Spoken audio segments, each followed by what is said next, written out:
नमस्कार मित्रांनो, मी उमेश गिरासे आपलं सर्वांचे स्वागत करतो आपल्या नवीन चॅनलमध्ये. आजच्या या व्हिडिओमध्ये आपण पाहणार आहोत फार्मर आयडी म्हणजे ॲग्रीस्टॅग. अनेक माझ्या शेतकरी बांधवांना पडलेला प्रश्न की नेमकं फार्मर आयडी व ॲग्रीस्टॅग हा नंबर मिळवायचा तरी कुठून. तर जास्त बडबड न करता डायरेक्टली आपण व्हिडिओच्या मुद्द्यावरती येणार आहोत. तर सर्वात प्रथम आपल्याला आपल्या मोबाईलच्या गुगलमध्ये जायचं आहे. त्या ठिकाणी टाईप करायचे आहे ॲग्रीस्टॅग महाराष्ट्र. ते टाईप केल्यानंतर आपल्याला जे काही पहिली लिंक मिळेल त्या लिंकवरती क्लिक करायचं. आता लिंक बाकीच्यांना जर समजा मिळत नसेल, तर बाकीच्या दुसऱ्याच लिंकवरती जात असतील, तर मी माझ्या चॅनलच्या डिस्क्रिप्शनमध्ये ती लिंक दिलेली आहे. त्याच्यावरती क्लिक करून तुम्ही डायरेक्टली लिंकवरती जाऊ शकता. आता समजा लिंकवरती क्लिक केल्यानंतर तुम्हाला जो काही इंटरफेस मिळेल त्या ठिकाणी 2 नंबरचे जे काही ऑप्शन आहे चेक एनरोलमेंट याच्यावरती तुम्हाला क्लिक करायचं आहे.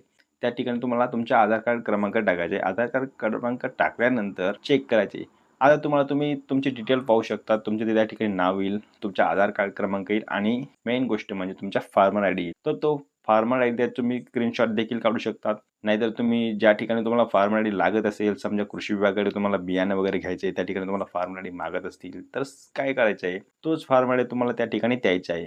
समजा तुम्ही त्या ठिकाणी आता आधार कार्डची एखादी प्रत देणार, झेरॉक्स देणार, तर त्या प्रतवरती त्या झेरॉक्सवरती तो फार्मर आयडी तुम्हाला लिहायचा आहे.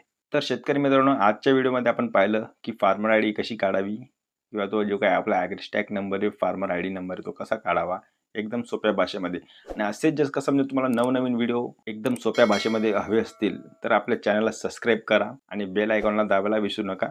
धन्यवाद.